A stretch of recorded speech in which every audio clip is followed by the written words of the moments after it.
Welcome to Thought Snob with Paula Swope. I'm your host, Paula Swope, the Thought Snob, and I'm sitting here with another Thought Snob, Akashic Records expert Rebecca Lyons. Introducing Rebecca, a seasoned Akashic Records and Tarot reader, teacher, and meditation guide. She has a dedicated focus on empowering women. Rebecca guides individuals on a transformative journey of self-discovery. Through intuitive insights and mindfulness practices, Rebecca helps others embrace their authentic selves, fostering self-compassion and encouraging an unapologetic approach to life. I like that. So listen in as Rebecca shares wisdom on stepping into one's truest self and cultivating a life of authenticity and fulfillment.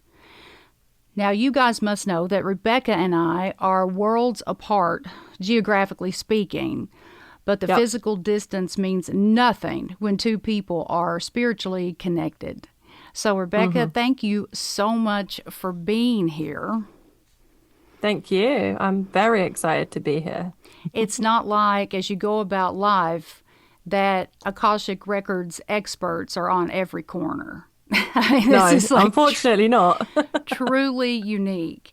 And so I would really like to kick off our talk here, just asking you to let our listeners know, what are the Akashic Records? Yes, absolutely. Okay, so I describe them differently every single time because they're so almost like a vast, maybe is the word I would use to describe them. So I'll do my best. So I like to describe the Akashic Records as an energy, your energy field, the field of potential. So it's said that like the yogis would connect to the Akasha, the field of potential. And I just like to think of it as the quantum field, to be honest. I like to think of it as your imagination, the quantum field, the field of potential. They call it, people call it the Internet of God, the Book of Life. It's a place that keeps a record of everything that's ever happened, past, present, and future. And through my work with the Akashic Records, I've been shown that there is no beginning and there is no end. So everything that's happening, each second that we're breathing, potential can change. So we have the power to like co-create, and it's not a set destiny. So it's not like you have a very specific life necessarily. Like there are things I'm sure that are predestined, but you also have a lot of like room to co-create with God, the universe, source, your higher self. So it's like a tool, a personal development tool, an exploration tool to understand yourself much deeper, understand your triggers, understand where limiting beliefs come from, negative patterns, why you attract this certain type of lover into your life, why you can't save money, why you have an anxiety to fly, like to understand like those things about yourself.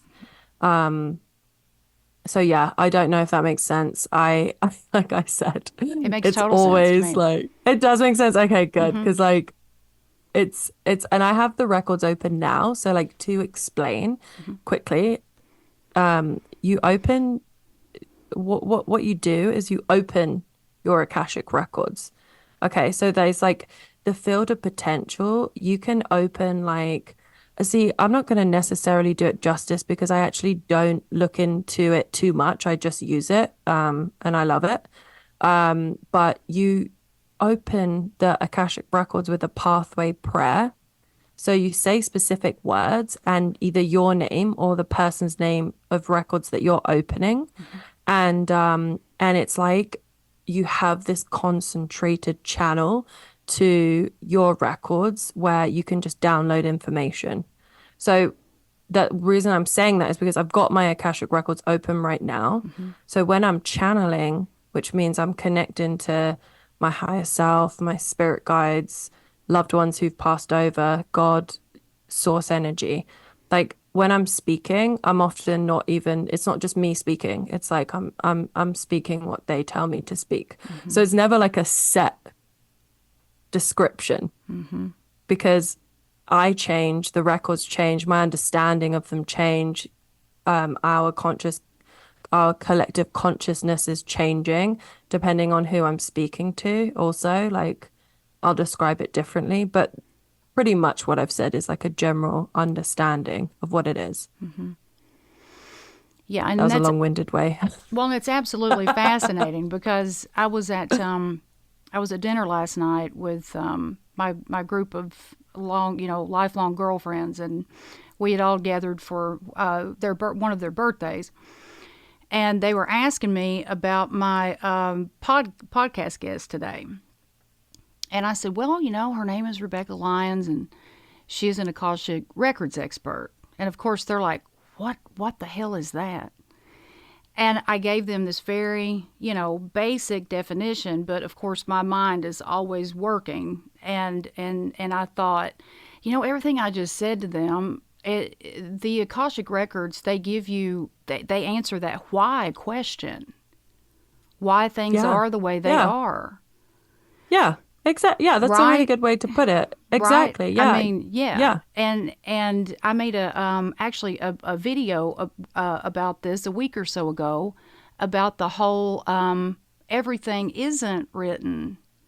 It's not necessarily a set destiny because we do have free will and we're infinite choice makers. I mean, we're always making those decisions. And so when you did my first Akashic Records reading, during the reading, some of the information that transpired didn't make a lot of sense to me in the moment, but then 2 weeks later, I was like, oh my God, and I kept thinking back, to what you had told me during that reading, and then I had the same experience the second round, and so I think it's just a really fascinating process because the information that comes out of your readings, it really does help people grow, emotionally, intellectually, and spiritually. And Yep. so just for our listeners that let's just say this is a totally foreign concept to them, Yeah. would you talk a little bit about how the readings do help people grow in those areas? Yeah, absolutely. Okay, so I would say the way that I like to help people with the Akashic Records is to get to know themselves because it's like we've gone through our lives, probably being who we think we should be. And there's this amazing quote, and I'm not going to say it perfectly, but the gist of it is, I am not who I think I am. No, let me start again. I'm not who you think I am. I'm not who I think I am. I am who I think you think. Oh my God, I can't do it. It's something like, I think I am not who you think I am. I am not who I think I am. I am who I think you think I am. So, like, we go around being who we think other people think we are. Like, and that just blew my mind. I was like, holy, like, wow. Like, if someone was to summarize it, that's pretty good because we're like, well, my mom thinks I'm this, my friends think I'm this, my teachers think I'm this, my co-workers think I'm this. So it's kind of like we kind of just like slot into these little boxes. So with the records, usually, I mean, no, always, people who want to have a reading, like it's not for everyone. It's really not. It's for mainly for people who've had a spiritual awakening. And when I say a spiritual awakening, I mean like they were living their life a certain way, and then you kind of wake up to realize that there's more to life than what we think there is. And, maybe you do think that there's life after death, and you do think that you have more control over things. You don't have to maybe necessarily work a 9 to 5, like we've been kind of brainwashed to believe that we have to do things a certain way. So people typically have had a spiritual awakening. It might be quite rough. Mine was very rough. I started drinking when I was 13 and I stopped drinking when I was 28. And when I stopped drinking, that's when my spiritual awakening happened because I was numbing and escaping myself. So I, the spiritual, my spiritual side couldn't come through. So then when like, let's say, for example, when I then have my spiritual awakening, I would want a Akashic Records reading to be like, who am I? Like, because I don't know who I am, you know, like typically when we have a spiritual awakening, we're so lost and we're disconnected and we're depressed or anxious because we're just like, who am I? I got chills. Who am I? What do I want? What am I doing this for? I'm not happy.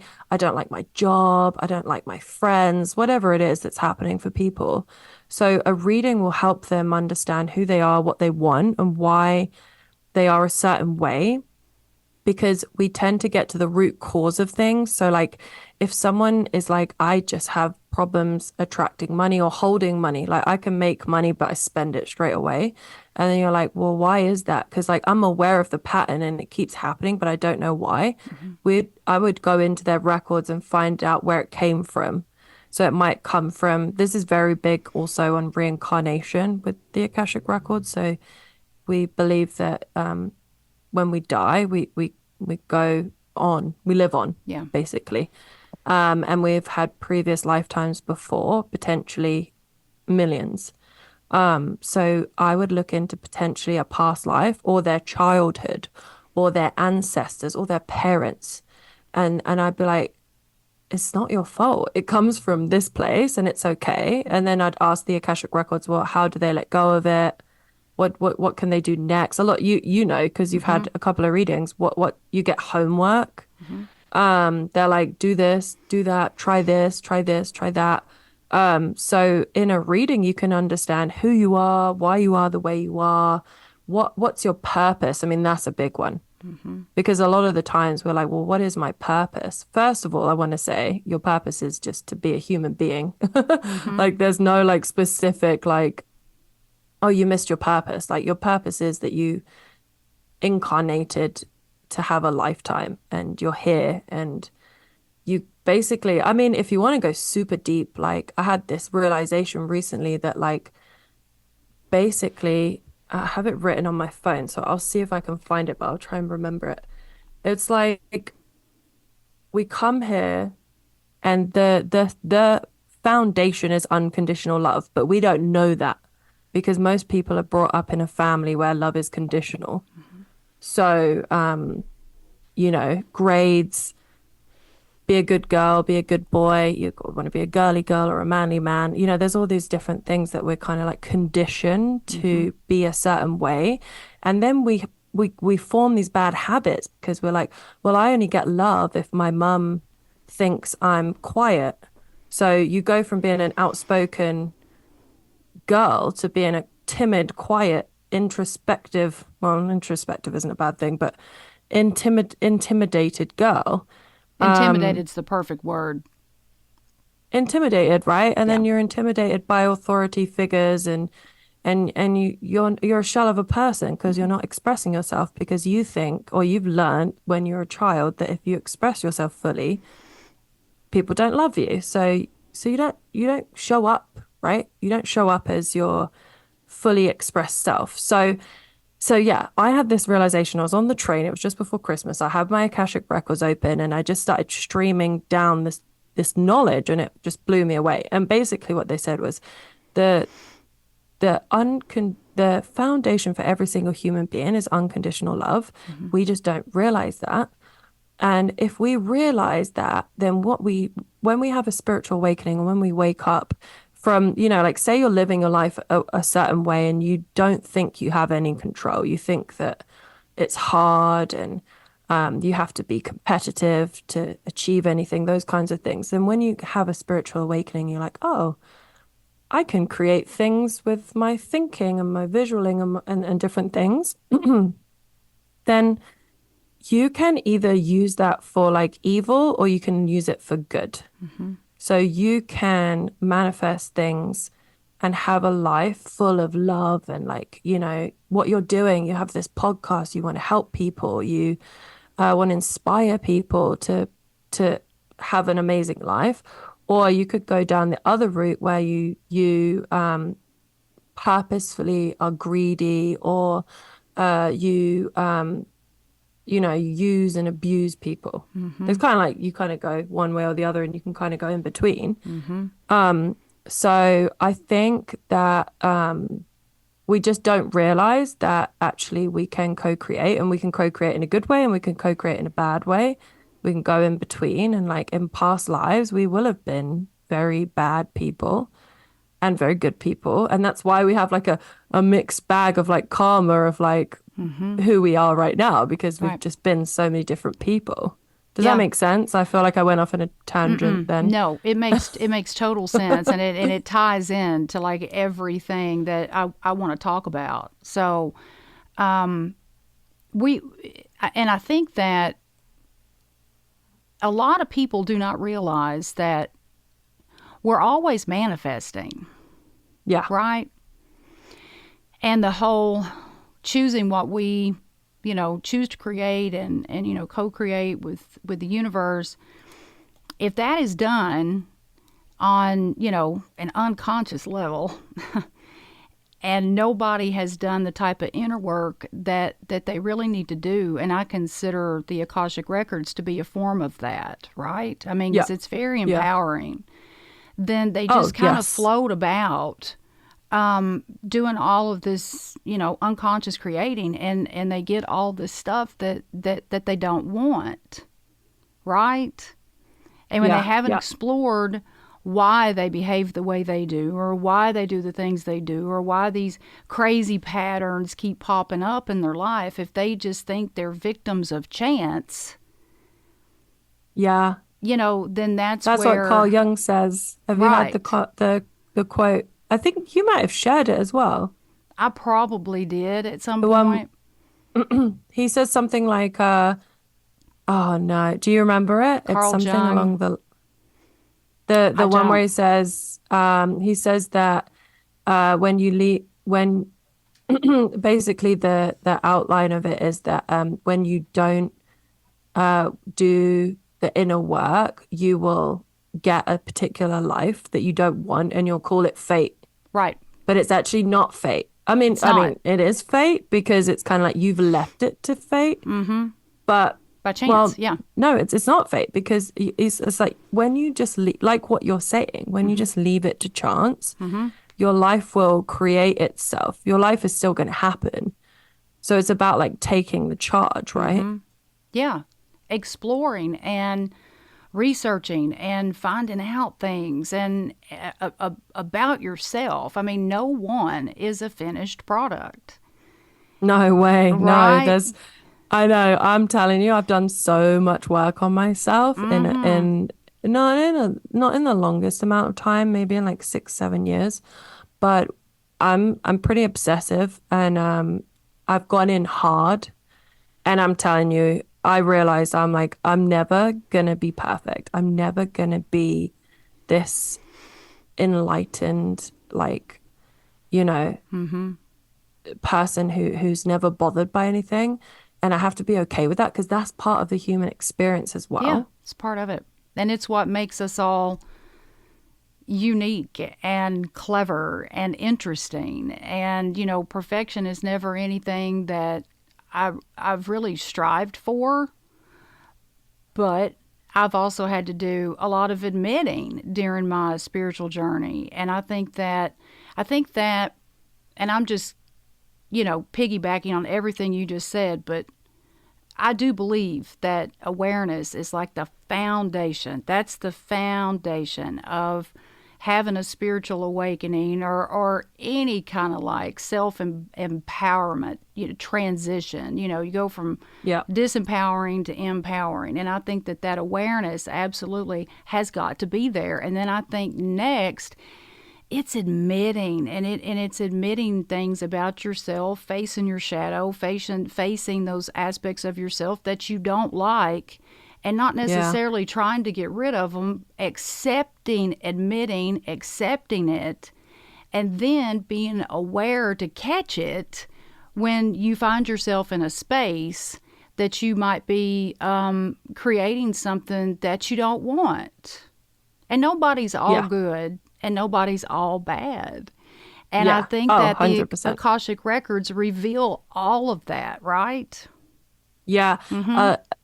A lot of forgiveness comes through for the Akashic Records because when we hold on to like grudges against people, it really oh gosh, I'm coming up with all these different like quotes but not remembering them. It's like I think this is Buddha. It's like drinking poison, you know, like when Mm-hmm. you hold like hatred towards someone else, it's like you think that it's damaging them, but it's damaging you. Mm-hmm. And with the Akashic Records, one of the coolest exercises that you can do is you can ask to see people that you maybe don't like or have really hurt you through the eyes of God. And that in itself is like super eye-opening because you'll see them like as a child, you know, like they're acting out from a place of like a wound or like they won't realize that they're doing it. Like we think that everything's so personal and it isn't necessarily. Right. I want to go back to, if you don't mind, if we go back just a bit, you made a brilliant remark about love being conditional. Mm, And I think, regardless of what type of upbringing that anyone had, I mean, even if it was, close to perfect, everybody has experienced this because we're yes. human beings. And I'm a firm believer that I really do feel like that a dog is the only thing on this planet that is capable of unconditional love. I mean, Yeah. so that was a brilliant remark, and so I just want to talk about that for just a little bit, based Yeah. on your upbringing. What was your Hmm. upbringing like? Was this type of work that you're doing now accepted? Because you clearly your line of work is way out of the box, Yeah, it is. right? Yeah, so I was not brought up in a religious or a spiritual house. So my parents brought them up. So sorry, rewind. My dad's dad brought him up Irish, Mm-hmm. very religious, Catholic, to the point where he was like, no, this is not nice. So he's always said that my brother and I, we would not be forced into religion. We would choose it if we wanted to, Mm-hmm. because he didn't, it wasn't a choice for him. So I my favorite lesson at school was RE, religious education, Mm-hmm. but it was about all religions, and spirituality too. That was my favorite topic. But I did not know that I was a spiritual person at all. And I started drinking when I was 13. Mm-hmm. So that's very young, like when I think about it now, I'm disgusted. I I'm was like, well, 15. yeah, and when Mm-hmm. I see 12-year-olds, 13-year-olds, 14-year-olds, 15-year-olds, I'm like, you're a child. Like Yeah. you shouldn't be drinking. So, but that was kind of like what it was like where I grew up. I grew up in a small town. We were bored. There wasn't anything to do. Older kids were drinking. They encouraged us to drink. So I was a very naive follower. I was like a sheep. I would follow what everyone else was doing. And then like my coping mechanism just became alcohol. So I had no confidence. I didn't know when I was younger, because this wasn't really a thing when I was younger, that I had depression and anxiety. I had social anxiety. But I didn't know that at the time. I remember just being deeply unhappy and just being told, oh, I was moody or I was argumentative, but I was just deeply unhappy. And this is when you were a teenager, like This is 13, when I was a 14. teenager. It's like literally from being 13 till I was in my mid 20s, I was just didn't know who I was unless I was drinking alcohol. So that's why my spiritual awakening hit me so hard, because not only was I dealing with a spiritual awakening and an identity crisis, I was also had to navigate everything, all of my problems and insecurities without my crutch, which was alcohol. Mm-hmm. So yeah, no, this didn't come from my childhood. It wasn't until I stopped drinking alcohol in my late 20s that my spiritual awakening happened. And my family, only one of my uncles is into this. One uncle, and that's it, One of person. who I know in my family. Everyone else is, it's not their thing. They don't really like it. They Mm-hmm. don't believe in it. They're very skeptical.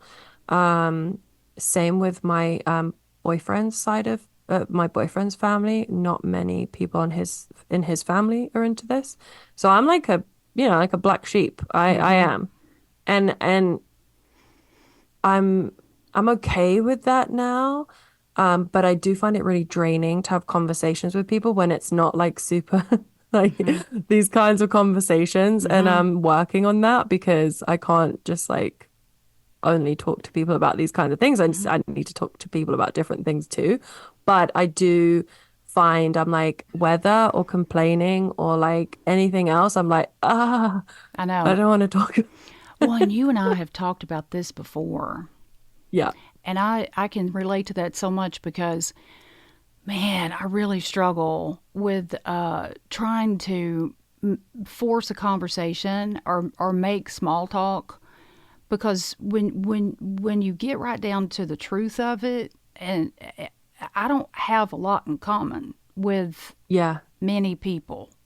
Yeah, same. I like, oh my gosh, I was gonna stop myself from saying this, but I'm just gonna say it. Sometimes I feel like I don't like many people. Mm-hmm. Yeah, I mean, you don't have to. And I don't mean that in a bad way, Mm-hmm. but I've done so I think the reason is, right?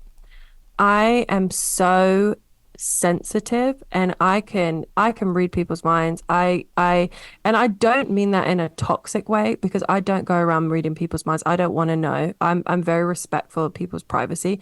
That's why when I do my readings, I only do readings when I open the person's Akashic Records. They've given me their permission. They've booked a reading. Mm-hmm. Like I had someone comment on my social media recently and she was like, "Oh, tell me something from my Akashic Records."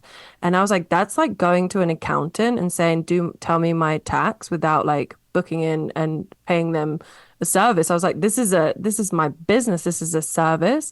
So when a lot of people can be kind of disrespectful, Mm-hmm. so I kind of just hold things in, Sure. from people. And I can tell when they're like uncomfortable, they're just like, oh my God, what is this girl talking about? So Mm-hmm. I kind of just like, I don't know, I kind of just keep to myself and Yeah. I'm working on that. I'm working on not um I'm working on liking people more.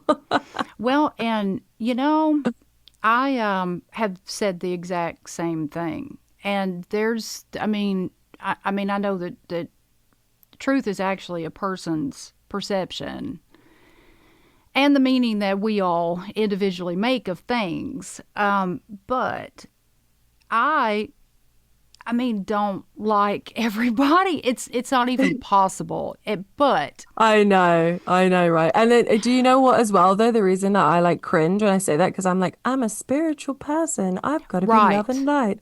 I need to like everyone. And I'm like, but I Nope. don't. I No. And I'll tell don't. you that Deepak Chopra is the person that made me see this Hmm. in a way that I could give myself some grace on that, and I'll tell you what he says and the way that he Yes, teaches and please. explains it. So we're all from the same source, and he says think about the ocean.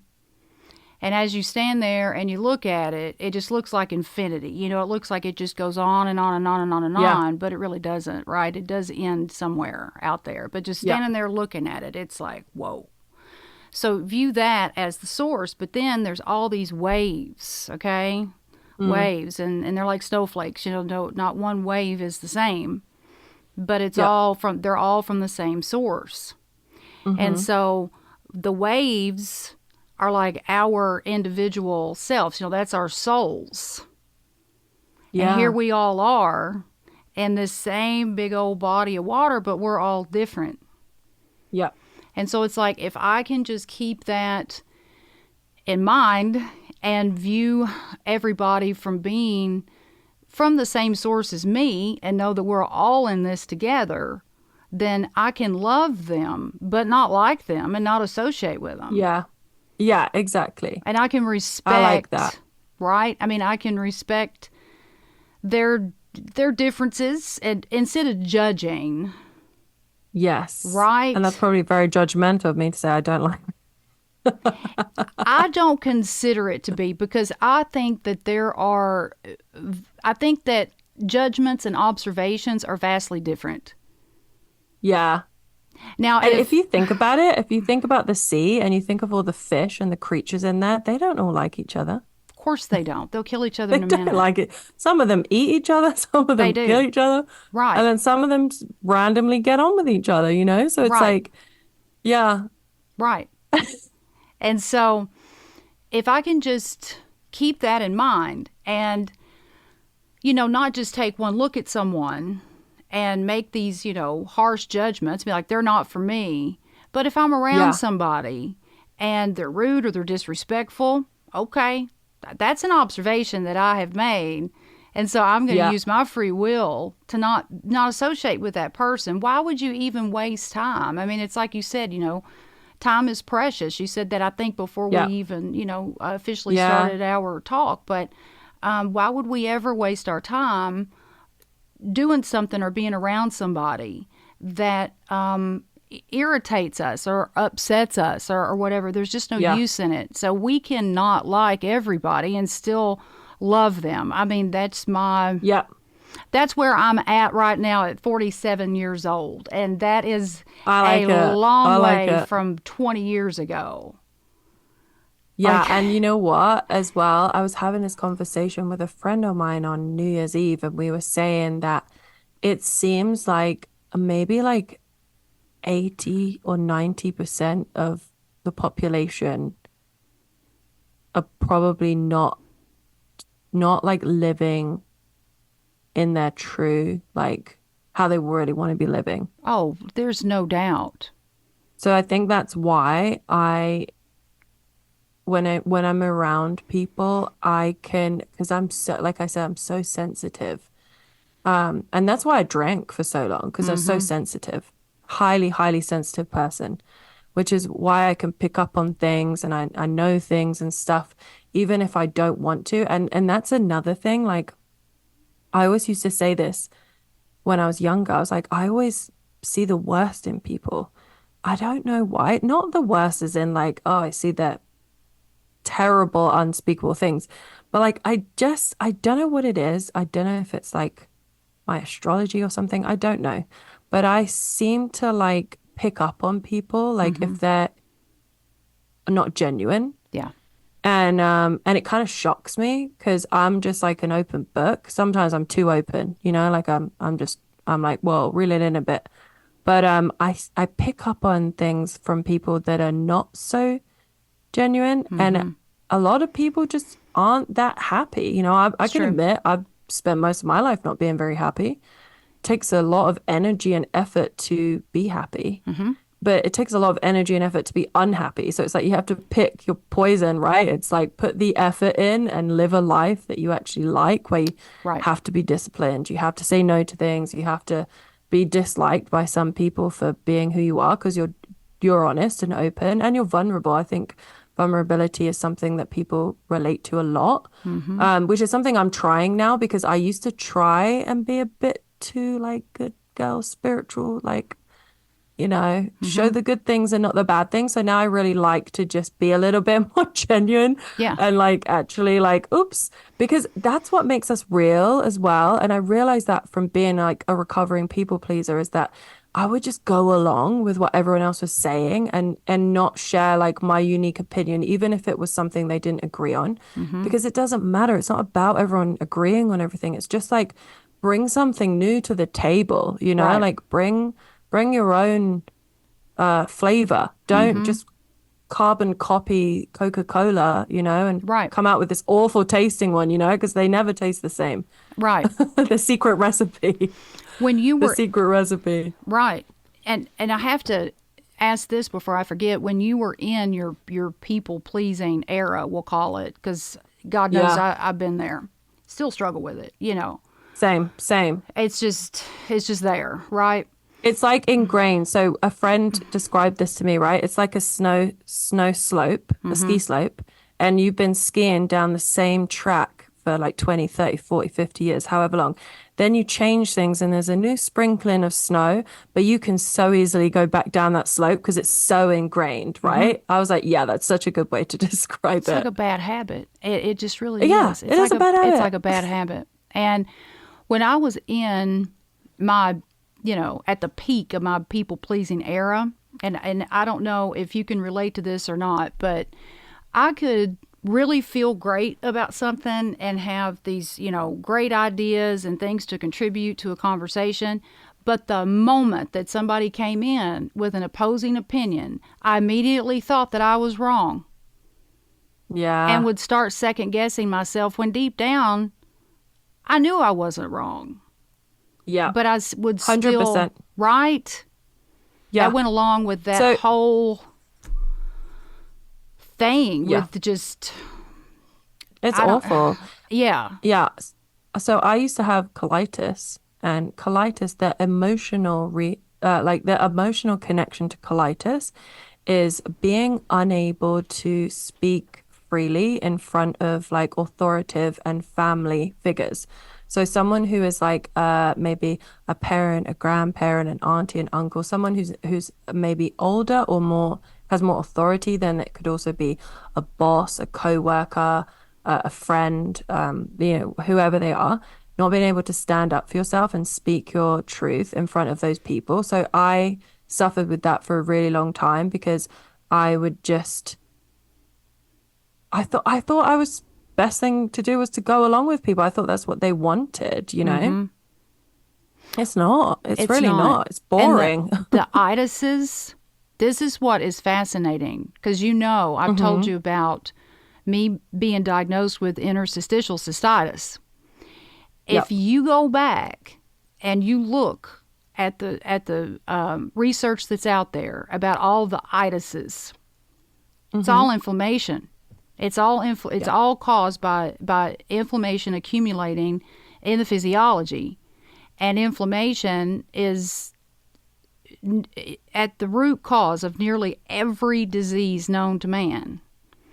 And we get it from stress. And so when we sit there and we hold in who we really are, it's pretty damn stressful.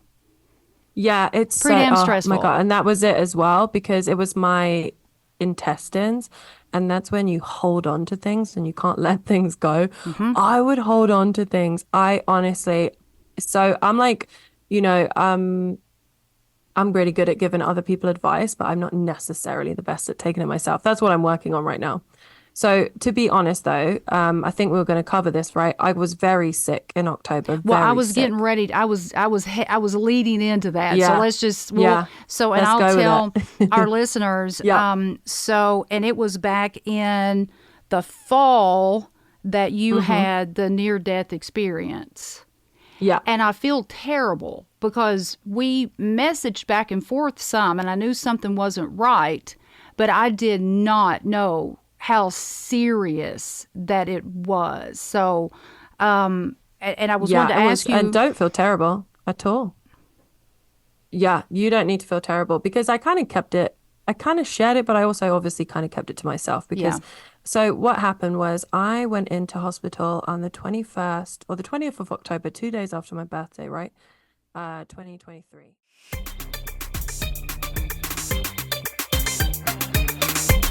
Since Rebecca's interview is incredibly distinctive, I decided to break it up into 2 episodes. When I found out how serious her condition was in the fall of 2023, I asked her to speak about it during our interview.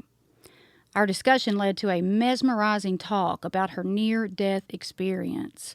So I want that conversation to get the attention it deserves. But before you listen or watch Part 2, I want to elaborate on some of the health issues that we've already discussed and will discuss, because information of this nature has the potential to save your life.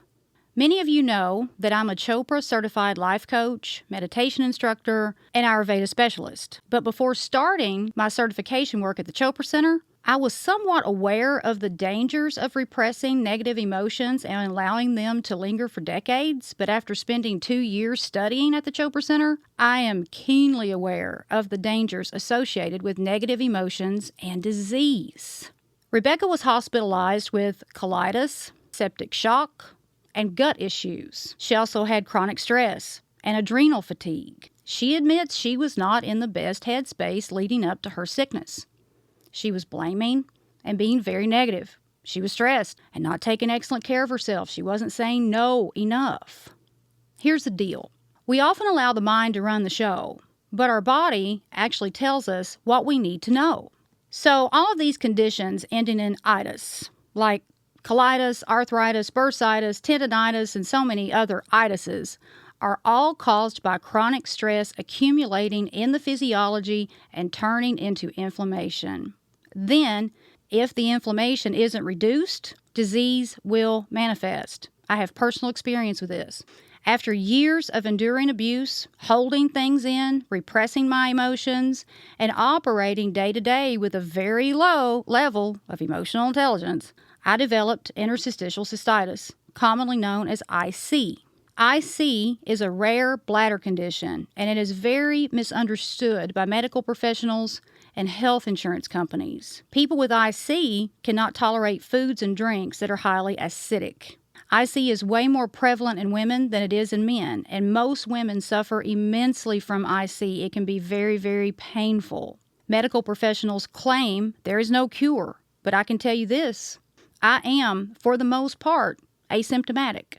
Now, here and there, I will feel a twinge of a bladder flare, but as time goes on, those twinges become less and less frequent. And I know why. It's because I learned how to reduce inflammation in my body, and I'm going to tell you how to reduce inflammation in your body. But before I do that, I want to point something out. In Louise Hay's book, You Can Heal Your Life. If you don't know who Louise Hay is, she is like the mother of positive affirmations. She is the spiritualist that taught us how to use positive affirmations to heal our lives. In her book, You Can Heal Your Life, she lays out various problems that occur in the physiology and explains probable causes. If you look at the itises, you will see an overarching theme.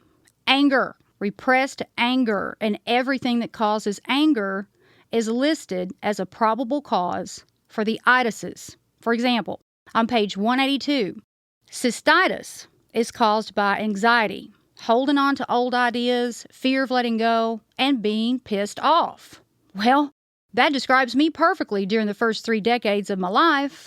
Your emotions are absolutely powerful, and if you repress them, you will make yourself physically sick. I cannot stress this enough. The good news is you can absolutely prevent and control inflammation, and here's how you do it. You focus on activating your parasympathetic nervous system. This is your rest and digest system. Your sympathetic nervous system is your fight, flight, or freeze response. In today's society, no one needs to be in fight, flight, or freeze unless you are faced with imminent danger. But we allow those daily stressors to get the best of us, and that's where the problems start. The daily stressors aren't dealt with. They build and become chronic stress, and the chronic stress escalates, and bam! Your physiology is corroded with inflammation, and then you're sick. The most effective thing I have done to reduce inflammation is activating my vagus nerve daily. I had never heard of the vagus nerve until I started studying under Dr. Deepak Chopra, and he taught me all about the vagus nerve. Now, I'm embarrassed to admit how much I didn't know about my anatomy. So if you're like me and you don't know what the vagus nerve is, I'll briefly explain it. The vagus nerve is the most important part of the parasympathetic nervous system. Stimulating it has been scientifically shown to reduce inflammation. You can stimulate it through yoga, meditation, breathing techniques, chanting, and many other ways. Personally, I practice primordial sound meditation twice daily, and that's my preferred method for stimulating my vagus nerve. And if you want to know more about primordial sound meditation, I'm certified to teach it and have tons of information about it on paulaswope.com. The most important fact I want you to know before moving forward with other techniques that stimulate the vagus nerve is that emotions such as anger, hostility, guilt, shame, and depression can lead to inflammation in the body. But emotions like empathy, compassion, sympathetic joy, and peace can help our bodies heal. So whatever you need to do to conjure up those emotions, do it. Meditation helps me do that. Exercise helps me do that. And on that note, as little as 20 minutes of moderate exercise daily can decrease inflammation. I also do other things to decrease and prevent inflammation. I do cryotherapy 3 times weekly. I get in my infrared sauna 1 to 2 times weekly. And recently, I incorporated oxygen therapy into my workouts. Oh my goodness. Talk about a game changer. Look up exercise with oxygen therapy when you have time. The research about the benefits is abundant. Of course, diet is everything. According to Ayurveda, food is medicine. I started incorporating components of the Ayurvedic diet into my lifestyle a couple of years ago, but now I eat the Ayurveda way at least 80% of the time. I stay away from processed foods as much as possible and will choose plant-based foods over anything else. I also eat a lot of salmon and sea bass. Now, the rule of thumb with the Ayurveda way is to make sure that your plate has the 7 colors of the rainbow. So, for instance, this morning, I had an egg white omelet stuffed with spinach, green peppers, red peppers, eggplant, and I paired it with a fruit cup that had blueberries, oranges, strawberries, and mango. There's almost 7 colors. Now, all these things I have mentioned so far are equally important, but sleep is the main one. When I don't take optimal care of myself, I don't sleep well, and this has been a major challenge over the past few years because I've been transitioning into menopause. Now, at this moment, I have it under control, and I've worked very hard to make that happen because I cannot function without sleep.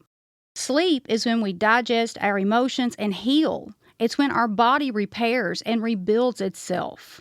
Sleep is not a luxury. It's a biological necessity. Anything you can do to calm your nervous system will improve your sleep quality and quantity. Adults need at least 7 to 8 hours of restful sleep each night. I've done many things to improve my sleep quality, but the most effective has been taking magnesium. Other things I've done include not discussing anything stressful after 8 p.m., limiting my alcohol intake. I used to be a binge drinker, and alcohol destroys your sleep. I started bioenergetic synchronization in December 2023. That has improved my sleep tremendously. And my whole lifestyle revolves around stress reduction. The exercise, oxygen therapy, cryotherapy, sauna time, meditation, eating healthy, and staying away from people, places, and things that irritate and upset me all play a role in the quality of my sleep. When I said yes to everything, I had insomnia. Can't live like that. And neither can you. Well, for that long anyway. And while I have you here, I gotta say this. Everyone seems so confused about how to manifest what they want. There's no secret. You must feel good because you attract what you are. That's it. If you don't feel good, you won't attract good. Feeling good needs to be your number one priority in life. If your physical and mental health are both excellent, everything else will fall into place without you having to put forth much effort. You don't have to be perfect. I'm nowhere near perfect. But there's something I always keep in mind. I operate with mindful awareness, and I am aware of my power. God gave me free will, which means I'm an infinite choice maker. I have the freedom to make choices, which means I can choose to create disease or health at any moment. I choose to create health, and I do that by doing the right thing 80% of the time. I could keep going and going and going on about decreasing and preventing inflammation and how it is absolutely of paramount importance to your health, but I'll stop here. Thanks for listening to another episode of the Thought Snob Podcast. Thought Snob Podcast with Paula Swope has been brought to you by Thought Snob Media in association with Special Purpose Studios. All production, mixing, and sound engineering by me, Will Swope. We hope you've enjoyed this podcast. Please take a few seconds to give us 5 stars and leave a review. See you on the next Thought Snob Podcast with Paula Swope.